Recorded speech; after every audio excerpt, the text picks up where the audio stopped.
اشارات ماہنامہ ترجمان القرآن دور حاضر میں قرآن مجید کے پیغام کو سمجھنے کا بہترین ذریعہ تازہ اشارات کی آڈیو ریکارڈنگ پیش کی جا رہی ہے۔ سماعت فرمائیے۔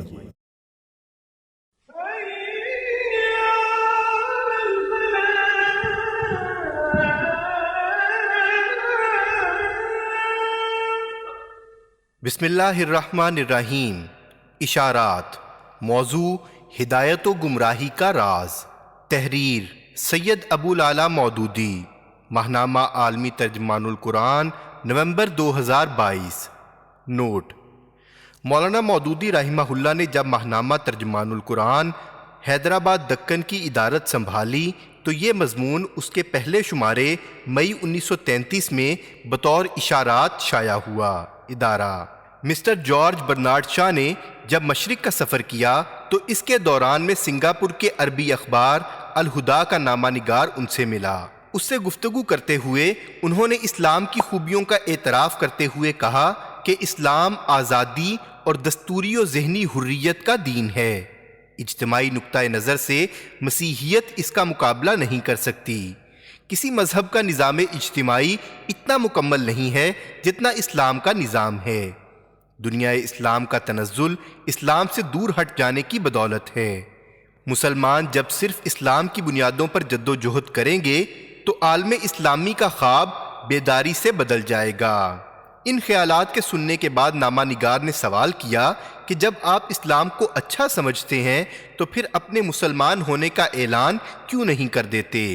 یہ ایک ایسا سوال ہے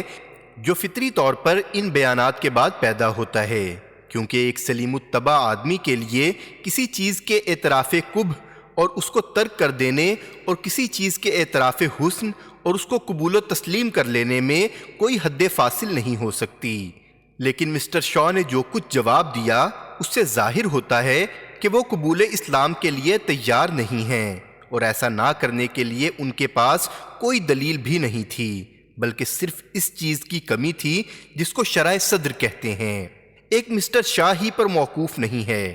بہت سے اہل فکر و نظر پہلے بھی گزر چکے ہیں اور اب بھی موجود ہیں، جنہوں نے اسلام کی خوبیوں کا اعتراف کیا، اس کے دنیاوی یا دینی یا دونوں حیثیتوں سے مفید ہونے کا اقرار کیا، اس کی تہذیب، اس کے نظام اجتماعی، اس کی علمی صداقت اور اس کی عملی قوت کی برتری تسلیم کی، مگر جب ایمان لانے اور دائرہ اسلام میں داخل ہو جانے کا سوال سامنے آیا تو کسی چیز نے ان کو قدم آگے بڑھانے سے روک دیا اور وہ اسلام کی سرحد پر پہنچ کر ٹھہر گئے۔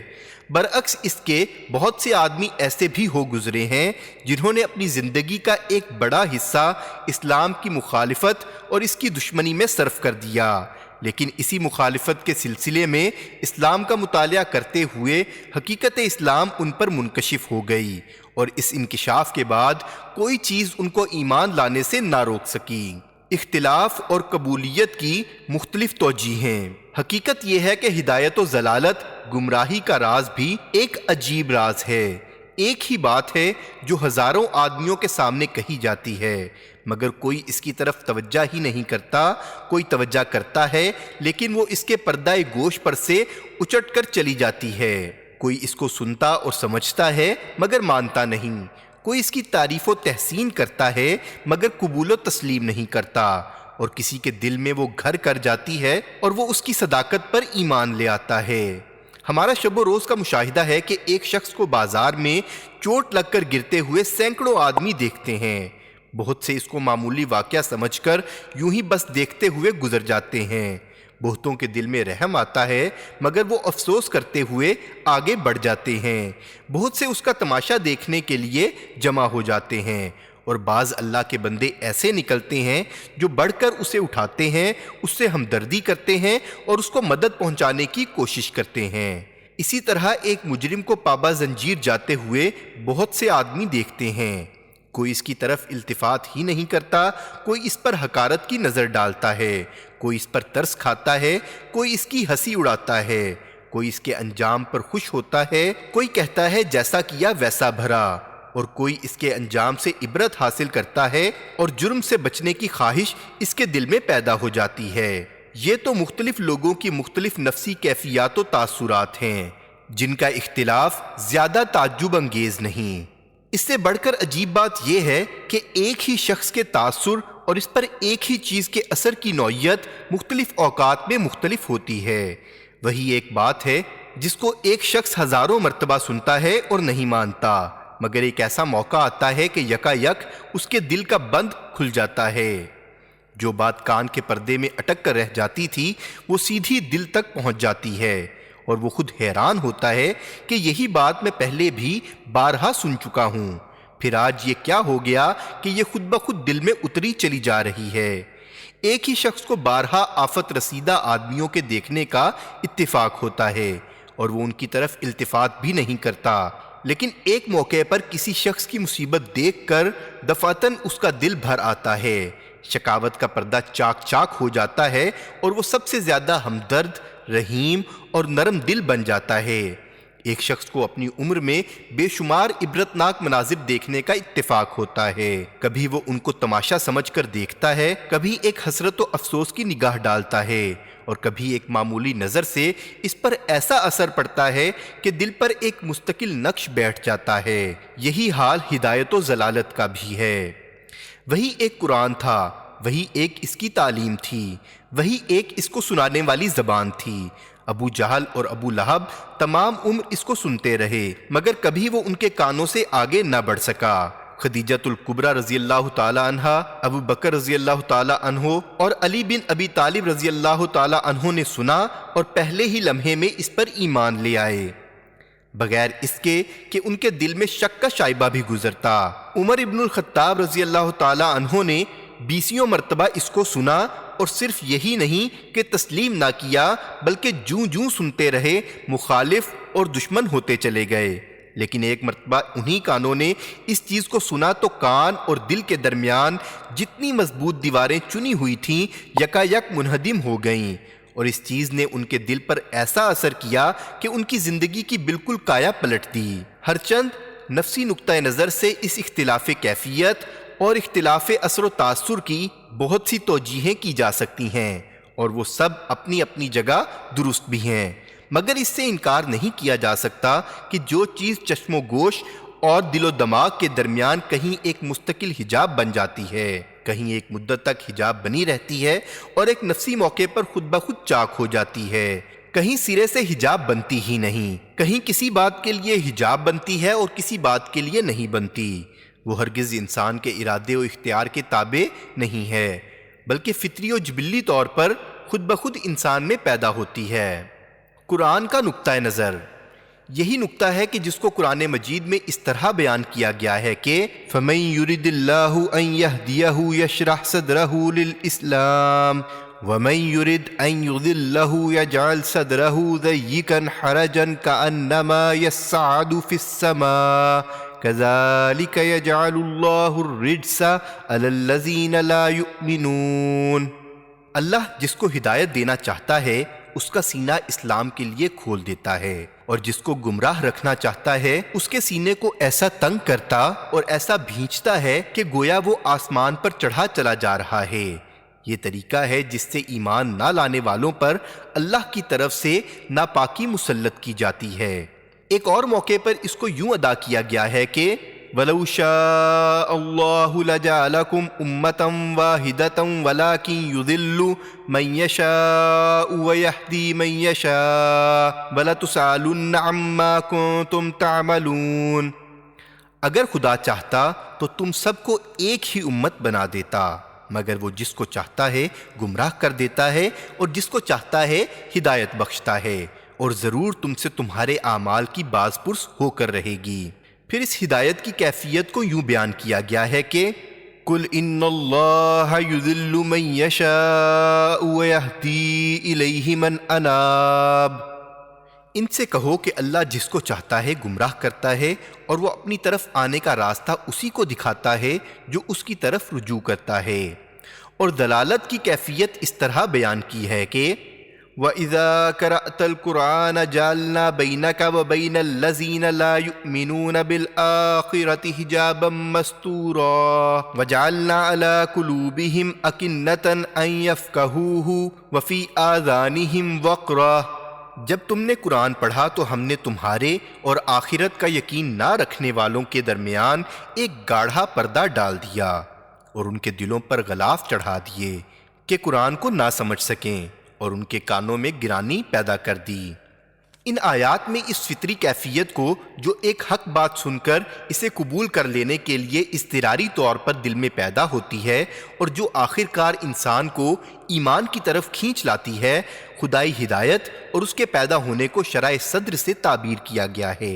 اور اس ہدایت کے برعکس انسان کے دل میں حق سے انکار اور اعراض کرنے پر آمادگی کی جو کیفیت پیدا ہوتی ہے، اس کو اللہ کی طرف سے مسلط کی ہوئی گمراہی قرار دیا گیا ہے۔ اور شرح صدر کے مقابل جو انقباضی کیفیت دل میں پیدا ہوتی ہے، اسے ضیق صدر سے تعبیر کیا گیا ہے۔ پھر اس ہدایت و ضلالت اور شرح صدر اور ضیق صدر کے پیدا ہونے کا سبب یہ بتایا ہے کہ انسان جب ایک مرتبہ خدا کی طرف متوجہ ہو جاتا ہے تو اس کو خود بخود وہ راستہ دکھائی دینے لگتا ہے جو اسے سیدھا خدا کی جانب لے جاتا ہے۔ اور جو شخص سرے سے یہ احساس ہی نہیں رکھتا کہ مجھے کبھی خدا کے حضور میں حاضر ہونا اور اپنے قلب و جوارح کے افعال کا حساب دینا ہے، اس کو لاکھ کوئی شخص کلمہ حق سنائے اور واعظ و تلقین کرے، کوئی بات اس کے دل میں نہیں اترتی اور وہ کسی طرح راہ راست پر نہیں آتا۔ یہاں پھر دو باتیں مل گئی ہیں جن کو الگ الگ سمجھ لینے سے قرآن مجید کے وہ مقامات بآسانی حل ہو جاتے ہیں جن میں یہ مضمون مختلف پیرایوں سے بیان کیا گیا ہے۔ ایک طرف ہدایت و شرح صدر اور دلالت و ضیق صدر کی کیفیت کو اللہ تعالیٰ کی طرف منسوب کیا گیا ہے، دوسری طرف اس ہدایت و شرح صدر کے عطا کرنے کے لیے یہ شرط لگائی ہے کہ انسان خدا کی طرف رجوع اور توبہ کرے، اور دلالت و ضیق صدر کے مسلط کر دینے کا سبب یہ بتایا گیا ہے کہ گمراہ شخص خدا کی طرف متوجہ نہیں ہوتا اور اس کے سامنے مسئول و جواب دہ ہونے کا احساس نہیں رکھتا۔ ان دونوں چیزوں کے باہمی تعلق کو یوں سمجھیں کہ انسان کی فطرت میں خدا نے ایک ایسی قوت رکھ دی ہے جو اس کو حق و باطل کے امتیاز اور صحیح و غلط کا فرق سمجھنے میں مدد دیتی ہے، اور اس کے ساتھ ہی اسے حق کی طرف بڑھنے اور باطل سے احتراز کرنے پر مائل کرتی ہے۔ یہی قوت وہ فطری ہدایت ہے جسے خدا اپنی طرف منسوب کرتا ہے اور جس کی طرف ارشاد خداوندی فطرت اللہ التی فطر الناس علیہا، اس فطرت پر جس پر اللہ تعالیٰ نے انسانوں کو پیدا کیا ہے، میں اشارہ کیا گیا ہے۔ اس کے خلاف ایک اور قوت بھی انسان میں کام کر رہی ہے جو اس کو برائی کی طرف کھینچتی ہے، غلطی اور کجروی کی طرف مائل کرتی ہے اور جھوٹ اور باطل کو اس کے سامنے مزین کر کے پیش کرتی ہے۔ ان دونوں کے ساتھ بہت سی خارجی اور داخلی قوتیں ایسی ہیں جن میں سے بعض ہدایت کی قوت کو مدد پہنچانے والی ہوتی ہیں اور بعض دلالت کی قوت کو۔ اکتساب علم اور اس کے مختلف مدارج تربیت اور اس کی مختلف کیفیات، سوسائٹی اور اس کے مختلف احوال وہ چیزیں ہیں جو باہر سے اس پر اثر انداز ہوتی ہیں اور ترازو کے دونوں پلڑوں میں سے کسی ایک میں اپنا وزن ڈالتی رہتی ہیں، اور انسان کو اپنے اختیار تمیزی، اپنی فہم و فراست، اپنی عقل و بصیرت، اپنے ذرائع اکتساب علم سے صحیح یا غلط کام لینا اور اپنی قوت فیصلہ کو بجایا بے جا استعمال کرنا، یہ وہ چیز ہے جو خود اس کے ارادے کے تابع ہے اور جس سے وہ ہدایت و ضلالت کی متضاد قوتوں کے درمیان فیصلہ کرتا ہے۔ اب ہوتا یہ ہے کہ خدا کی بخشی ہوئی ہدایت اور اس کی مسلط کی ہوئی ضلالت دونوں غیر محسوس طور پر اپنا عمل کرتی رہتی ہیں۔ ہدایت کی قوت اسے راہ راست کی طرف لطیف اشارے کیا کرتی ہے اور ضلالت کی قوت اسے باطل کے ملمہ پر رجھائی جاتی ہے۔ مگر کبھی ایسا ہوتا ہے کہ انسان غلط اثرات سے متاثر ہو کر اور خود اپنی اختیاری قوتوں کو غلط طریقے سے استعمال کر کے ضلالت کے پھندے میں گرفتار ہو جاتا ہے اور ہدایت کی پکار پر کان ہی نہیں دھرتا۔ کبھی ایسا ہوتا ہے کہ وہ غلط راستے پر چل رہا ہوتا ہے اور اس دوران میں کچھ بیرونی اثرات اور کچھ خود اس کی اپنی عقل و بصیرت دونوں مل جل کر اسے گمراہی سے بیزار کر دیتے ہیں، اور اس وقت ہدایت کی وہی روشنی جو پہلے مدھم تھی دفعتاً تیز ہو کر اس کی آنکھیں کھول دیتی ہے۔ کبھی ایسا ہوتا ہے کہ ایک مدت تک انسان ہدایت اور ضلالت کے درمیان مذبذب رہتا ہے، کبھی ادھر کھنچتا ہے کبھی ادھر۔ قوت فیصلہ اتنی قوی نہیں ہوتی کہ بالکل کسی ایک طرف کا ہو جائے۔ بعض بدقسمت اسی تذبذب کے عالم میں دنیا سے رخصت ہو جاتے ہیں، بعض کا آخری فیصلہ ضلالت کے حق میں ہوتا ہے، اور بعض ایک طویل کشمکش کے بعد ہدایت الہی کا اشارہ پا لیتے ہیں۔ مگر سب سے زیادہ خوش قسمت وہ سلیم الفطرت، صحیح القلب اور سدید النظر لوگ ہوتے ہیں جو خدا کی دی ہوئی عقل، اس کی عطا کی ہوئی آنکھوں، اس کے بخشے ہوئے کانوں اور اس کی ودیت کی ہوئی قوتوں سے ٹھیک ٹھیک کام لیتے ہیں، مشاہدات اور تجربات سے درست نتائج اخذ کرتے ہیں، آیات الہی کو دیکھ کر ان سے صحیح سبق حاصل کرتے ہیں۔ باطل کی زینت ان کو رجھانے میں ناکام ہوتی ہے، جھوٹ کا فریب ان کو اپنا گرویدہ نہیں بنا سکتا۔ ضلالت کی کجراہیوں کو دیکھتے ہی وہ سمجھ لیتے ہیں کہ یہ آدمی کے چلنے کے قابل نہیں ہیں، پھر جوں ہی وہ حق کی طرف رجوع کرتے اور اس کی طلب میں آگے بڑھتے ہیں، حق ان کے استقبال کو آتا ہے، ہدایت کا نور ان کے سامنے چمکنے لگتا ہے، اور حق کو حق سمجھ لینے اور باطل کو باطل جان لینے کے بعد پھر دنیا کی کوئی قوت ان کو راہ راست سے پھیرنے اور گمراہی کی طرف لگانے میں کامیاب نہیں ہوتی۔ غیر مسلم مشاہیر کے اعتراف کی حقیقت۔ ایک اور بات بھی اس سلسلے میں قابل بیان ہے اور ضرورت ہے کہ مسلمان اس کو ذہن نشین کر لیں۔ عام طور پر جب غیر مسلم مشاہیر کی جانب سے اسلام کے متعلق کچھ اچھے خیالات کا اظہار ہوتا ہے تو مسلمان بڑے فخر سے ان خیالات کو شہرت دیتے ہیں، گویا ان کا اسلام کو اچھا سمجھنا اسلام کی خوبی کے لیے کوئی گراں قدر سرٹیفکیٹ ہے۔ لیکن یہ حقیقت فراموش نہ کرنی چاہیے کہ اسلام کی صداقت و حقانیت اس سے بے نیاز ہے کہ کوئی اس کا اعتراف کرے۔ جس طرح آفتاب کا روشن ہونا اس کا محتاج نہیں کہ کوئی اس کو روشن کہے، اور جس طرح آگ کا گرم ہونا اور پانی کا سیال ہونا اس کا محتاج نہیں کہ کوئی اس کی گرمی اور اس کی سیلان کو تسلیم کرے، اسی طرح اسلام کا برحق ہونا اس کا حاجت مند نہیں ہے کہ کوئی اس کے برحق ہونے کو مان لے۔ خصوصاً ایسے لوگوں کی تحسین اور مدح تو کوئی بھی وقت نہیں رکھتی جن کے دل ان کی زبانوں کا ساتھ نہیں دیتے، اور جو خود اپنے اعراض و انکار سے اپنی مدح و تحسین کی تکذیب کرتے ہیں۔ اگر حقیقت میں وہ اسلام کی خوبی کے معترف ہوتے تو اس پر ایمان لے آتے، لیکن جب انہوں نے زبانی اعتراف کے باوجود ایمان لانے سے انکار کر دیا تو اہل عقل کی نگاہ میں ان کی حیثیت بالکل اس شخص کی سی ہے جو طبیب کی صداقت کو تسلیم کرے، اس کے تجویز کردہ نسخے کی صحت کا اعتراف کرے، مگر اپنی بیماری کا علاج کسی عطائی طبیب سے کرائے۔ مسلمانوں کو یاد رکھنا چاہیے کہ کسی بڑے سے بڑے غیر مسلم کا اعتراف بھی اسلام کے لیے قابل فخر نہیں ہے، اس کے لیے ایک ہی فخر کافی ہے، اور وہ ان الدین عند اللہ الاسلام، اللہ کے نزدیک دین صرف اسلام ہے، اور رضیت لکم الاسلام دینا، تمہارے لیے اسلام کو تمہارے دین کی حیثیت سے قبول کر لیا کا فخر ہے۔